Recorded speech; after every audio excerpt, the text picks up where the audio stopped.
August மாதம் 26 முதல் September 17 வரை இருக்கக்கூடிய செவ்வாயுடைய மாற்றத்தின் அடிப்படையில், மிதுன ராசிக்கு செவ்வாய் மாறக்கூடிய அடிப்படையில் இப்பொழுது பார்க்கக்கூடிய ராசி நண்பர்கள் சிம்ம ராசி நண்பர்கள். சிம்மத்திற்கும் ராஜயோகாதிபதியாகவே இந்த செவ்வாய் கிரகம் வருகிறார். ஆனால் கடகத்திற்கு 100% ராஜயோகாதிபதியாக வரக்கூடிய அந்த செவ்வாய் கிரகம் சிம்ம ராசிக்கு ஒரு 10% குறைவான ராஜயோகாதிபதியாக எடுத்துக்கொள்ளலாம். ஏனென்றால் 9ஆம் வீடுன்னு சொல்லக்கூடிய ஒரு பாக்கிய வீடே பாதக வீடாக வரக்கூடிய அந்த ஆதிபத்திய ரீதியிலான ஒரு பெரிய ட்ரிக்கியான ஒரு மறைந்திருந்து சோதனைகளை கொடுத்து நமக்கு சரிவை கொடுக்கக்கூடிய ஒரு நிலையையும் இந்த செவ்வாய் கண்டிப்பாக கொடுப்பார். சோ அந்த வகையில் இந்த செவ்வாய் இவங்களுக்கு என்ன பலன்களை கொடுக்க இருக்கிறார் அப்படின்னு பார்க்கலாம். இதனால் வரை உங்களுடைய சிம்மத்திற்கு 10,000 சொல்லக்கூடிய ரிஷபத்தில் அமர்ந்திருந்த குருவுடன் இணைந்திருந்த செவ்வாய் இப்பொழுது 11th ஹவுஸில் மிதுனத்திற்கு மாறுகிறார். சோ இது ரொம்ப நல்ல நிலை அப்படின்னே சொல்லலாம். பொருளாதாரத்தில் நல்ல மேன்மை, நினைத்த காரியம் நீங்க ஜெயித்து கொள்ளலாம், நினைத்தது போன்ற ஒரு வருமானத்தை அடையக்கூடிய ஒரு நல்ல நிலையை கொடுக்கும். பணியில் மேன்மை, பணியில் வளர்ச்சி, ரொம்ப அற்புதமான ஒரு காலகட்டம் பொருளாதார ரீதியில் அப்படின்னு சொல்லலாம். ஆனால் இதே செவ்வாய் பாதகாதிபதியாக இருந்து 11ஆம் வீட்டில் அமர்வது இது பொருளாதார மேன்மையை கொடுத்தாலும் இது உயிர் காரகத்துவம் சொல்லக்கூடிய உங்களுடைய மூத்த சகோதர வகையில், உங்களுடைய இரத்த பந்த உறவுகளில், உங்க பிளட் ரிலேஷன்ல உங்களுக்கு மூத்த சகோதர சகோதரிகளுடன் அவங்களுடனான உறவுகளில் சில பிரச்சனைகள் கண்டிப்பாக ஏற்படக்கூடிய நிலை இருக்கிறது. சோ ரொம்ப நிதானமாக அந்த சூழலை அவரவர்களுடைய சந்தர்ப்பத்திற்கும் சூழ்நிலைக்கும் ஏற்றாற் போல நீங்க இதை கவனமாக பார்த்து கொள்ள வேண்டும். சிம்மத்திற்கு செவ்வாய் பாதகாதிபதி அப்படின்னு சொல்லக்கூடிய வகையில் அவர் எந்த வீட்டுக்கு சென்றாலும் அது ஒரு 25% அந்த ஒரு பாவகத்தை இந்த செவ்வாய் தொல்லை பண்ணலாம். மேலும் அதிர்ஷ்டத்தை கொடுப்பது போன்ற நிலையை கொடுத்து அதில் ஒரு சரிவை கொடுக்கலாம். இந்த பாவகத்தினுக்கு இந்த ஒரு பலனை நீங்க அப்ளை பண்ணிக்கொண்டே வரலாம். குடும்ப வாழ்க்கைன்னு சொல்லக்கூடிய 2ஆம் வீட்டிற்கு மற்றொரு வீடாக இருக்கக்கூடிய பாக்கிய வீட்டு, 2ஆம் வீட்டிற்கு மற்றொரு வீடாக வரக்கூடிய அந்த புதனுடைய வீட்டில் பாதகாதிபதி செவ்வாய் அமர்வது கண்டிப்பாக குடும்ப வாழ்வில் அதிக கவனம் தேவை அப்படின்னு சொல்லக்கூடிய நிலை. உங்களுடைய குழந்தைகளுடைய குடும்ப வாழ்விலும் சற்று நிதானமாக இருக்க வேண்டிய ஒரு காலகட்டம், நீங்க அவங்களுக்கு அறிவுறுத்த வேண்டிய ஒரு நிலை. சிம்ம ராசியினருடைய குழந்தைகளுடைய திருமணமான நிலையில் இருந்தாங்கன்னா அவங்களுடைய குடும்ப வாழ்விலும் இந்த காலகட்டத்தில் நிதானம் சில ஒரு குழப்பங்கள் ஏற்படலாம். ரொம்ப நிதானமாக அமைதியாக இருந்தால் மட்டுமே நீங்க ஓரளவிற்கு ஒரு சமாளிக்கக்கூடிய நிலை இது கொடுக்கும் அப்படின்னு சொல்லலாம். மேலும் சிம்மத்திற்கு இந்த காலகட்டத்தில் சூரியன் ஆட்சியாக இருக்கிறார், புதனும் அங்கு இணைந்திருக்கிறார். சிம்ம ராசியிலேயே ஆட்சி பெற்ற சூரியன் சற்று ஓவர் கான்பிடன்ஸை கொடுக்கக்கூடிய நிலை அப்படின்னு சொல்லலாம்.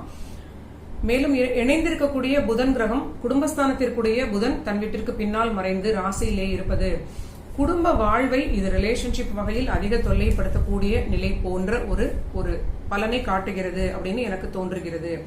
ஆனால் இது மற்ற பொருளாதார மேன்மைகள் ரீதியிலாகவும் உத்தியோகம் ரிலேட்டடான ஒரு நல்ல வளர்ச்சிகளுக்கும் ஒரு நல்ல லாபத்தை கொடுக்கக்கூடிய நல்ல பலனாகவே இருக்கிறது.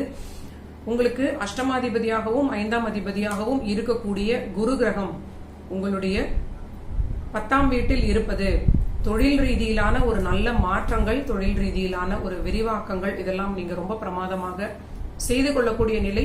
இதற்கு முன்னர் செவ்வாயும் குருவும் இணைந்திருந்த காலகட்டத்தில் முதலீடுகள் அற்புதமாக நீங்க செய்திருந்தால் இப்பொழுது அதோட ரிட்டர்ன்ஸ் எல்லாம் உங்களுக்கு வர தொடங்கக்கூடிய ஒரு நல்ல காலகட்டமாக இருக்கும். இது எல்லாமே உங்களுக்கு மெட்டீரியல் பெனிஃபிட்ஸ் அப்படிங்கறத நீங்க புரிந்து கொள்ள வேண்டும். பணியில் இருக்கக்கூடியவங்களுக்கும் நல்ல ஒரு அற்புதமான ஒரு நல்ல வளர்ச்சியாக இருக்கும். ஆனால் உயர் அதிகாரிகளிடம் நீங்க சற்று அனுசரித்து செல்வது, கோபத்தை வெளிப்படுத்தாமல் ஒரு நாசூக்காக செல்வது உங்களுக்கு நல்ல ஒரு பாதுகாப்பை கொடுக்கும் அப்படின்னு சொல்லலாம்.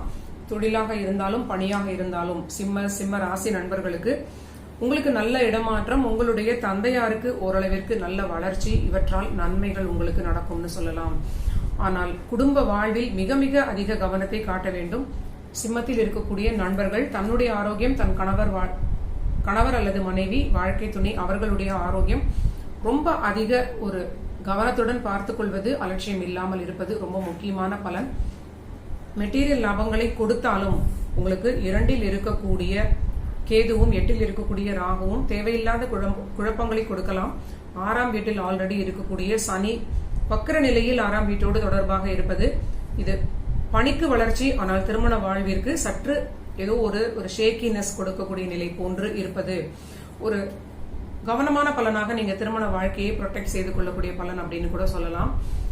இதெல்லாம் ரொம்ப முக்கியமான பலன். அஷ்டமாதிபதி என்று சொல்லக்கூடிய குரு கிரகமும் சனி கிரகமும் சற்று தொடர்பாக இருப்பது உங்களுக்கு 6-8 தேவையில்லாத பிரச்சனைகளை கொடுப்பதற்கு, ரிலேஷன்ஷிப் வகையில் மீண்டும் மீண்டும் இந்த பிரச்சனைகளை கொடுப்பதற்குரிய வாய்ப்பாக இருப்பது ரொம்ப ஹைலைட்டாக நீங்க புரிந்து கொண்டு ரொம்ப கவனமாக செயல்படுவது நல்ல ஒரு பாதுகாப்பை கொடுக்கும் அப்படின்னே சொல்லலாம். மற்றபடி சிம்மத்திற்கு பொருள் வளர்ச்சி, உத்தியோகத்தில் லாபம், பிரயாணங்களால் ஆதாயம், வீடு வாகனங்கள், நிலம் போன்றவை வாங்கிக் கொள்ளக்கூடிய ஒரு அற்புதமான காலகட்டம் அப்படின்னே சொல்லலாம். ஆனால் குடும்பஸ்தானத்தை பார்க்கக்கூடிய செவ்வாய், மேலும் பாதகாதிபதியான செவ்வாய் 2ஆம் வீட்டை பார்க்கிறார். கேது அங்கு ஆல்ரெடி இருக்கிறார். சோ நம்ம இதை ஓரளவிற்கு உங்களுக்கே புரியக்கூடிய நிலையாக இருக்கும். மேலும் செவ்வாய் பார்க்கக்கூடிய வீடு உங்களுடைய புத்திரஸ்தானம், அவங்களுடைய திருமண வாழ்விலும் கவனம்னு சொன்னது இந்த பலனை அடிப்படையாக வைத்து புத்திரஸ்தானத்திற்கு பாதக வீட்டில் நின்று செவ்வாய் பார்க்கிறார். சோ இது ஒரு களத்திர தோஷத்தை போன்ற ஒரு டெம்பரரியான நிலையை கொடுப்பது நம்ம ஞாபகத்தில் வைத்துக் கொள்ள வேண்டும். மேலும் 6ஆம் வீட்டில் இருக்கக்கூடிய சனி இருக்கக்கூடிய மகரத்தையும் பார்க்கிறார்னு சொல்லலாம்.